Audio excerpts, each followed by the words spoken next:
Muy buenos amigos, hoy os vamos a contar nuestro viaje de bodas. Sí, os vamos a enseñar un montón de fotos. Va a ser como cuando te invita un familiar a su casa para enseñarte las fotos de sus vacaciones, pero vamos a intentar hacerlo lo más divertido y entretenido posible. Bueno, como os ha dicho Lele, este fue nuestro viaje de bodas.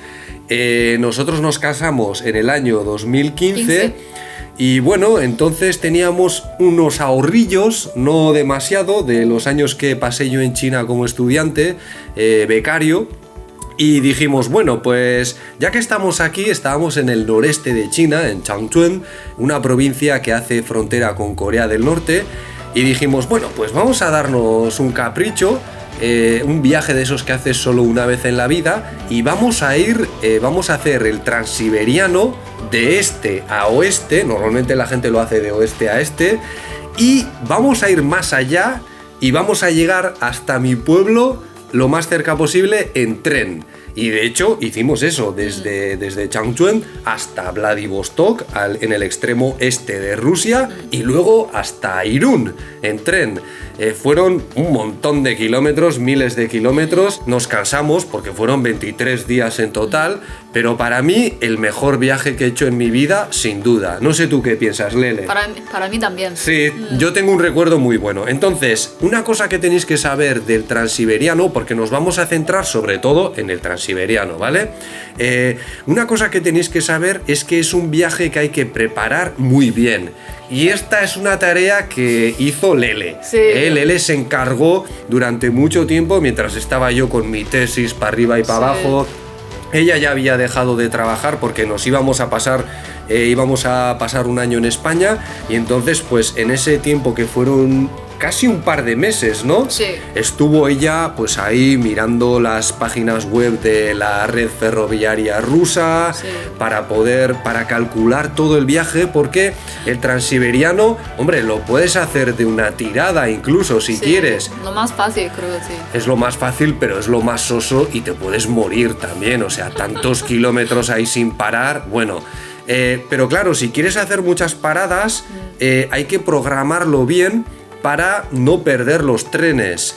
Sí. Y además, verdad que esto tiene un cierto intríngulis, porque los trenes siguen el horario de Moscú. Sí. Todos ellos, no importa en qué zona del país estén, siguen el horario de Moscú. Hay que hacer a veces algunos cálculos, matemáticas.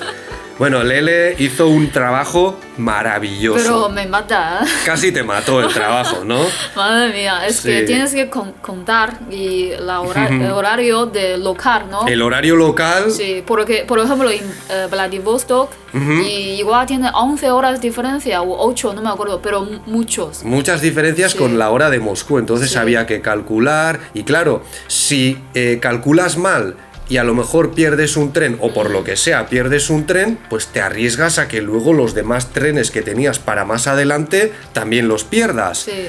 Y Rusia es un país maravilloso, a nosotros nos encantó, pese a la mala propaganda que tiene en Occidente, porque nosotros antes de hacer el viaje leímos bastante. Sí. ¿Y qué decían qué tipo de comentarios encontrábamos? Y como igual Rusia un poco, la gente igual un poquito, no sé, no es muy amable. Sí, que o un poco hay borrachos. Borrachos, peligrosos. Yo leí unas críticas y unos comentarios que nos dio miedo incluso, ¿no? En muchas ocasiones, pero luego nos encantó. Pero es un país en el que no se habla inglés. Esto es algo, ¿verdad que sí, Lele? Sí, es un poco duro. Es un poco duro si no hablas nada de ruso, como nosotros. Yo aprendí lo justo para poder leer, aprendí el alfabeto cirílico, que no tardas mucho en aprender lo básico. Yo nada. Para poder leer, pues por ejemplo, supermercado, en las tiendas, banco, o servicios, ¿no? Para poder tener un mínimo de orientación en las ciudades, ¿no? Pero no se habla inglés, y entonces si pierdes un tren o si tienes algún problema, pues puede ser difícil solucionarlo en un momento, ¿no? Una de las razones por las que hicimos este viaje es que a Javi no le gusta el avión. Bueno, a lo mejor esto es exagerar un poco, pero sí, es verdad que el avión me aterroriza, no tanto como para impedirme volver a casa, ¿eh? A ver, Lele, no vamos a exagerar. Pero sí, es verdad que prefiero el tren mucho antes que el avión. Y además en China hemos viajado mucho en tren y tengo recuerdos muy buenos de ello. Bueno, pues después de preparar el visado y tenerlo todo listo, tomamos un tren desde Changchun hasta Huanchuan, que es de donde era el abuelo de Lele. Y este pueblo es muy especial porque está en la frontera hace frontera con Rusia y con Corea del Norte. Entonces tiene un punto que es en el que se encuentran los tres países y que mucha gente visita porque tiene mucha gracia desde el punto de vista geográfico, ¿no? Pero a mí lo que más me llamó la atención es que en esta ciudad muchos comercios tenían letreros, carteles en coreano, en chino y en ruso. Y también había bastantes rusos haciendo compras. O sea, se ve que algunos rusos de la zona de Vladivostok vienen a esta parte de China, pues eso, para comprar cosas, ¿no? Otra cosa que me llamó bastante la atención es que la frontera entre China y Rusia es una pedazo de frontera. O sea, yo nunca había tenido esa experiencia de... Sí que había pasado la frontera en países de fuera de la Unión Europea, pero nunca había visto, digamos, una frontera tan complicada de cruzar. Porque tenía como 3 puntos de control, sí, ¿no? De check. No, uno en China, con una tienda, un supermercado incorporado y todo para hacer las compras del último momento. Sí. Y luego otros 2 en Rusia. Y la verdad es que me impresionó bastante el nivel de control que había. Ese tramo entre Huanchuan y Vladivostok lo hicimos en autobús, eran unas poquitas horas y me acuerdo que me llamó mucho la atención el paisaje selvático, o sea, todo verde, ¿no? Todo verde, unos bosques y además, por lo visto, esa es una zona en la que puede haber tigres siberianos. Posible. Ya sabéis que este es un animal que está en peligro de extinción, los hay más en el lado ruso que en el lado chino y además en el lado chino los conocen como los tigres de Putin, ¿no, Lele? Sí. Porque parece que el líder ruso los adoptó, por así decirlo, también para garantizar su protección, ¿no? Como para decir, si os metéis con estos tigres, os metéis conmigo. Bueno, Vladivostok fue la primera de las 8 ciudades rusas que visitamos y la verdad es que a mí me encantó, me gustó mucho esta ciudad, es una ciudad costera, se notaba que tenía también cierto aire, cierta herencia militar, que también es habitual, es propia de otras zonas de Rusia, pero aquí era muy claro por los barcos, por el puerto, etcétera. Es muy bonita, ¿no? Sí, tiene unas vistas, es una ciudad con muchas cuestas, con una zona muy interesante también desde la que puedes apreciar unas vistas maravillosas con un puente colgante, muy espectacular, etcétera. Recuerdo que visitamos un submarino museo, uno de la Segunda Guerra Mundial, y estaba muy curioso. A mí me gustó un montón porque podías pasearte por todas las zonas y a mí me llamó mucho la atención ver cómo la tripulación, parte de la tripulación dormía en la sala de torpedos. O sea, imaginaos qué peligro. Y en cuanto al ambiente de la calle, pues nos pareció que estaba todo muy tranquilo. Sí, y también es muy limpia, ¿no? Muy limpio, muy seguro, no vimos nada raro, nada que nos hiciese sospechar, estuvimos muy tranquilos y sin ningún problema. En Vladivostok pasamos una noche en un albergue, ¿no? Para jóvenes, así de tipo un poco bohemio, de los que te puedes encontrar en todo el mundo prácticamente, también con gente que hablaba inglés. Y luego fuimos a un supermercado para comprar comida para el tren, para el viaje en tren, y nos dimos cuenta de la importancia de los productos lácteos en Rusia, con una variedad de quesos y unos quesos que no había visto yo en mi vida, como este de la foto, que es enorme y que se sirve desde dentro, o sea... Y luego un montón de tipos de yogures, leches que no entendíamos las diferencias que había de diferentes tipos de contenido de grasa o de fermentación. Y luego Lele estaba convencida, como muchos otros chinos, de que las rusas tienen unos pechos muy grandes, ¿no? Sí. Esto es algo de lo que se habla mucho en China. Sí. Y entonces esto es algo que confirmamos, ¿no? Sobre todo con las señoras de un poco maduras ya. Sí. Pues sí que es algo que se nota, llama un poco la atención. Y Lele se hizo la teoría, ella decía, ¿no? Como de lo que se come se cría, ¿no? Decía, sí. Claro, como toman tanta leche y tantos lácteos... Creo que es por eso, ¿eh? Yo no sé si hay una... segura. Yo no sé si hay una relación, pero Lele estaba convencida, sí, ¿eh? Sí, 100%. Bueno, pues la segunda noche tomamos nuestro primer tren transiberiano con destino a Birobidzhan. No sé si lo he pronunciado bien. Y muchos diréis, ¿pero qué es ese sitio? Sí. No lo he oído nunca. Bueno, nosotros tampoco. Bueno, cuando Javi me dijiste este lugar, yo no tengo ni idea. Claro, yo creo que no es una parada típica, pero tiene una cosa que a mí me llamó la atención y es que este fue el primer estado judío de la historia. O sea, antes de formarse el Estado de Israel, se formó esta especie de Estado judío en Siberia, y aunque luego muchos de los habitantes de esta zona emigraron a Israel, todavía guarda cierta herencia judía. Y bueno, como yo entre mis locuras de sociólogo me he interesado bastante por la relación entre las religiones y el desarrollo económico, pues dije, bueno, pues vamos a echar un vistazo a ver qué tal es este sitio. Ahora bien, mucha herencia judía no tiene. No es fácil de identificar. Tenía alguna sinagoga, algunas tiendas con símbolos, ¿no? Pues con los candelabros y tal. Pero lo que sí me pareció interesante de este lugar es ver cómo vive la gente, digamos, de la Siberia profunda en esa zona del país. Con una vida, pues, muy sencilla, ¿no? Sí. Había, por ejemplo, algo que se parecía a un centro comercial o de ocio. Pero con no cine. Es muy desarrollado como Vladivostok, ¿no? No era tan desarrollado, no era tan activo. Parecía que estaba un poco en declive, quizás. Sí. Pero luego el centro estaba bastante bien. Y bueno, pues un lugar muy tranquilo. Y creo que el mejor recuerdo que me llevo es del hotel en el que nos quedamos, ¿te acuerdas? Sí, pero tenemos un problema porque la gente que trabaja aquí no habla inglés. No hablaban nada de inglés, entonces, pero era la posada de una señora. Sí. Era una señora que alquilaba habitaciones y que cocinaba, tenía pues cocina casera, sí. Totalmente casera, en los Tupperware ahí, en el frigorífico. Y bueno, después de descansar un poco, partimos hacia Chitá, otra vez en tren. Y me acuerdo que mientras íbamos en el tren, porque el viaje anterior fue de noche, la mayor parte fue de noche, pero esta vez nos tocó ir de día y yo aluciné con las vistas.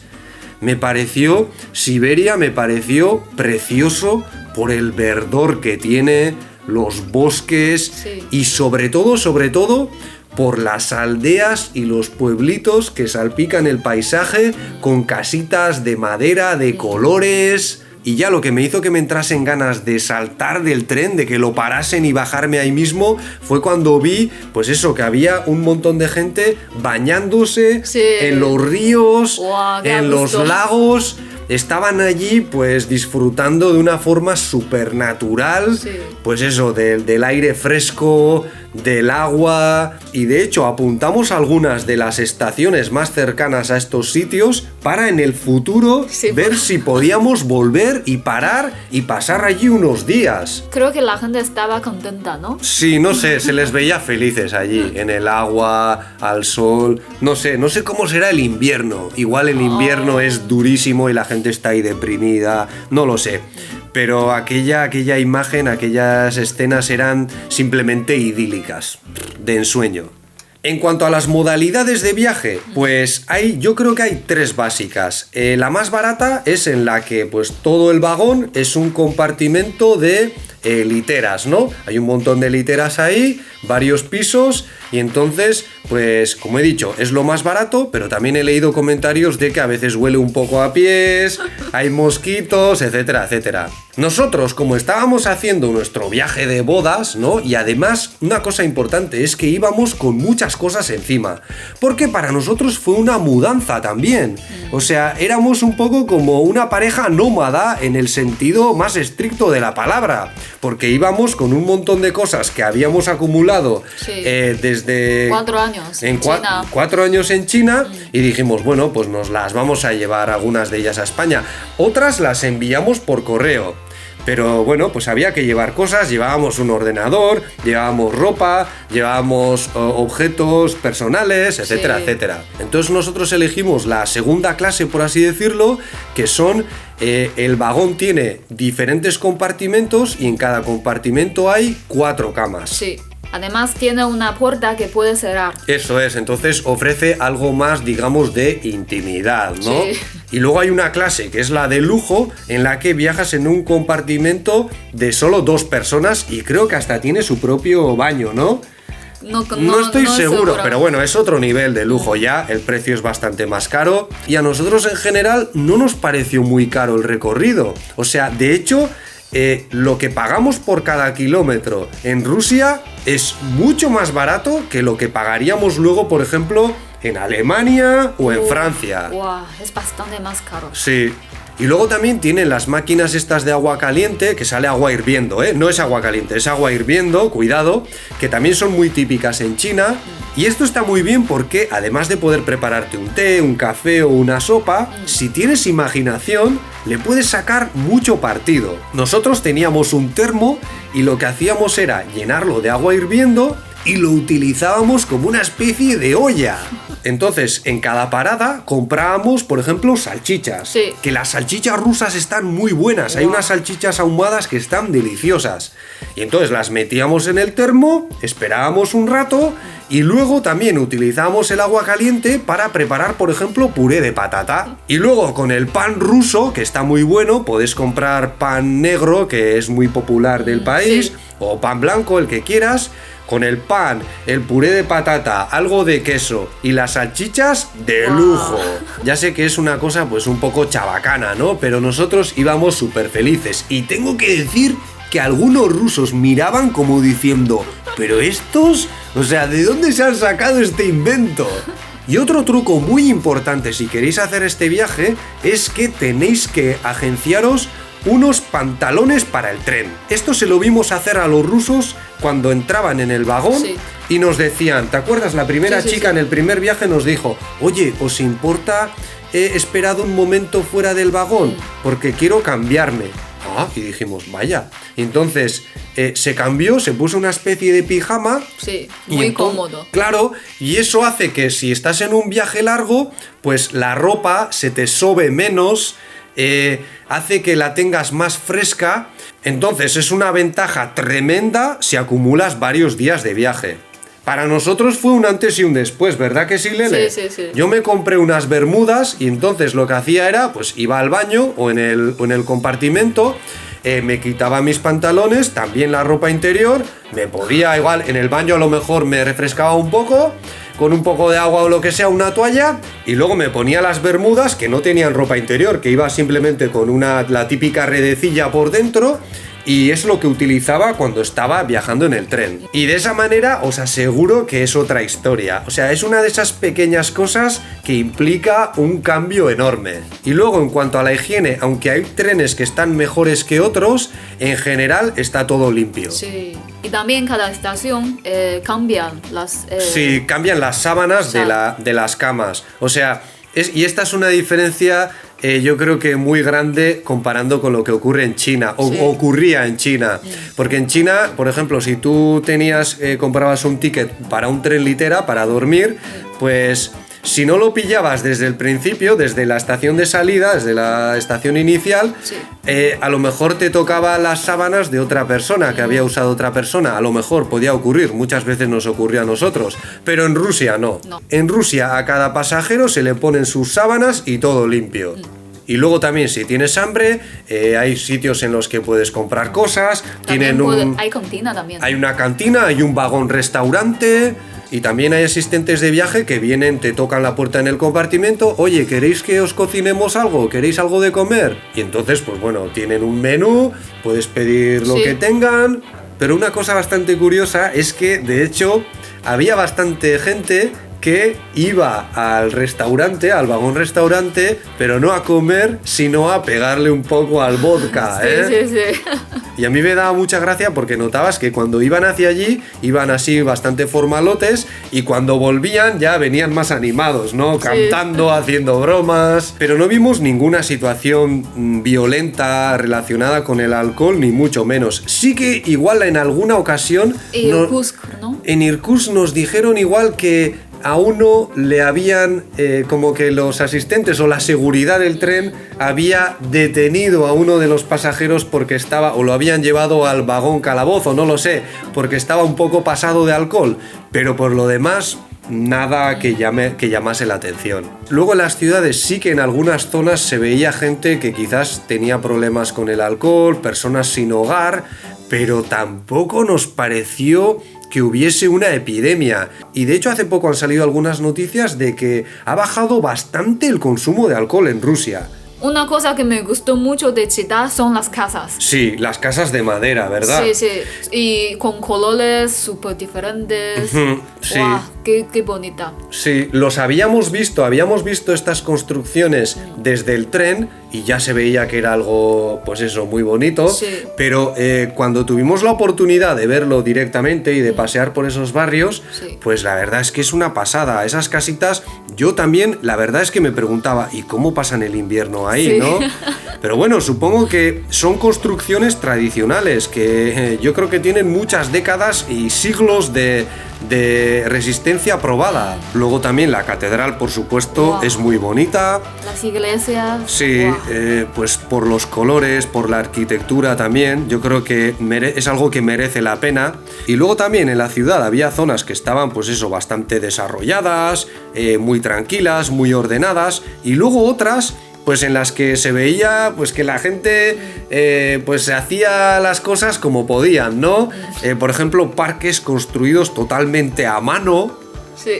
También visitamos un museo etnográfico bastante curioso porque tenéis que tener en cuenta que Siberia tiene un montón de grupos étnicos y además por aquí incluso anduvieron japoneses, había algunas armaduras de alguna expedición japonesa que se adentró hasta aquí. Por cierto, súper pequeñitas las armaduras y las espadas, o sea, eran como de pitufo, que dices, madre mía, la dieta que tendría la gente en aquella época para quedarse así de pequeñitos. Y luego también en este museo nos hicimos un poco conscientes del aspecto de la conquista del este por parte de los rusos, ¿no? Porque muchas veces, pues, en el mundo occidental hablamos sobre todo, pues, la conquista del oeste por parte de los Estados Unidos o de los españoles en Latinoamérica, pero los rusos también tienen su historia de colonización de Siberia, que tampoco fue demasiado agradable para los nativos, por así decirlo. Cuando salimos de esta ciudad en el tren, conocemos dos mujeres rusas. Sí, muy majas, ¿verdad? ¿Te acuerdas? Sí. Una señora que era de Irkutsk, que trabajaba en una universidad, muy agradable, y luego esta chica joven que iba, no era de allí, creo, pero iba a trabajar, o tenía a su novio allí. Sí. Y bueno, majísimas las dos. En el tren conocimos a bastante gente y pese a, pues eso, lo que decimos, pese a la mala fama que pueden tener los rusos, toda la gente súper maja con nosotros. Amables. Querían hablar con nosotros, querían saber qué hacíamos allí perdidos. Y sobre todo este joven, la chica joven, le gusta, creo que, ver las series españolas, ¿no? Es verdad. Le gusta español. Como... Le gustaba España, tenía mucho interés por España y por el mundo hispanohablante, conocía series españolas o latinas y la verdad es que era muy simpática y de hecho cuando nos despedimos se le cayeron unas lágrimas. Sí. Bueno, y nuestra siguiente parada fue Irkutsk, que como bien sabréis, pues es como la ciudad emblemática del lago Baikal, ¿no? Este lago que creo que es la mayor reserva de agua dulce del mundo. Y bueno, de Irkutsk pues nos pareció una ciudad bastante desarrollada, bastante activa también, con mucha historia. Con mucha gente también. Sí, muchos viajeros que habían pasado por allí, porque claro, la gente que no hace tantas paradas normalmente sí elige Irkutsk como uno de los destinos. Por todo eso del lago Baikal, que es muy bonito para ver y tal, pero nosotros tuvimos un poco de mala suerte porque nos hizo mal tiempo, ¿verdad? Sí. Entonces, desde allí tomamos un autobús ya al lago Baikal, a una localidad que se llama Lizbianka, ¿no? O algo así. Sí, más o menos. Es que la pronunciación en ruso de los nombres rusos, ya nos perdonaréis si hay alguien que lo habla. Pero bueno, en fin, pues eso, fuimos a esta localidad y allí, pues nada, pudimos ver el lago en toda su magnificencia. Es una cosa enorme. O sea, hay barcos de pesca, que hay puertos. Pero además, cuando estamos en tren, pasamos también. Sí, pasamos cerca del lago. Hay un tramo en el que se ve, sí. Y una cosa que me encantó de esta zona, aparte del paisaje y las casitas y demás, fue el pescado, ¿verdad? Sí, riquísimo. Vendían un pescado ahumado que está buenísimo y que si vais lo tenéis que probar sí o sí. Sí. Y luego también hay un museo bastante curioso de coches antiguos. Y también hay esculturas de un artista local que también están bastante bien, pero a mí me llamaron mucho la atención, pues eso, los coches de diferentes épocas, de la época soviética, etcétera, etcétera. Por cierto, los precios en Rusia, para nosotros, en aquellos años que estaba el rublo un poco bajo, era todo bastante asequible, ¿verdad que sí, Lele? Más o menos como China, creo que sí. Más barato que España. Sí, desde luego más barato que España, que Europa. Para nosotros fue bastante asequible todo. Y pudimos probar la comida local. En Rusia se come, ya lo hemos dicho antes, pero se come mucho mejor de lo que nos podemos imaginar, porque la comida rusa no es tan famosa, pero luego a mí me sorprendió. Sí, pero a mí me gusta mucho, me gustó. Una anécdota curiosa de Irkutsk es que cuando dejamos la ciudad, en el camino del hotel en el que nos quedamos a dormir a la estación de tren, nos llevó un taxista que estaba zumbado, estaba loco, o sea, conducía, yo nunca he conducido a semejante velocidad y con semejante nivel de locura, ni siquiera en China, que China también se las trae a veces, pero aquello, o sea, este señor, me acuerdo que paramos en un paso de cebra, se puso a cruzar una señora mayor y mientras cruzaba empezó a acelerar, puso las ruedas a chirriar ya y luego, bueno, hizo una salida. Cruzamos el puente también a una velocidad. Y Javi tenía miedo. Hombre, es que yo creo que cualquier persona con dos dedos de frente, tú también, Lele, no me digas que no. Pero no como tú. Hombre, yo es que soy un poco miedoso para estas cosas, pero... Y el tío se reía, el tío... Me veía a mí ahí sudando y el tío...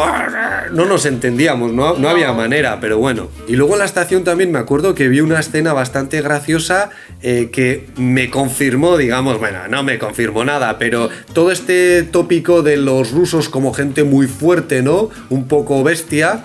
¿Y qué pasó? Que había un chico con su familia, ¿no? Estaban sentados, ¿te acuerdas?, en un banco dentro de la estación y entonces pues parecía que no dejaban pasar a la gente o algo y en un momento se levantó este chico, así bastante alto, no muy corpulento, se levantó, agarró el banco y con toda su familia sentada, que a lo mejor había 5 personas sentadas, lo levantó desde un lado y giró el banco, lo movió a otro lado y yo me quedé como...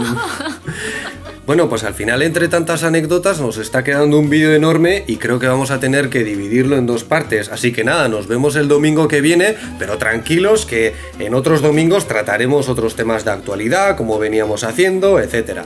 Así que nada, nos vemos en la segunda parte. Muchas gracias por vuestra atención y hasta pronto. ¡Hasta luego!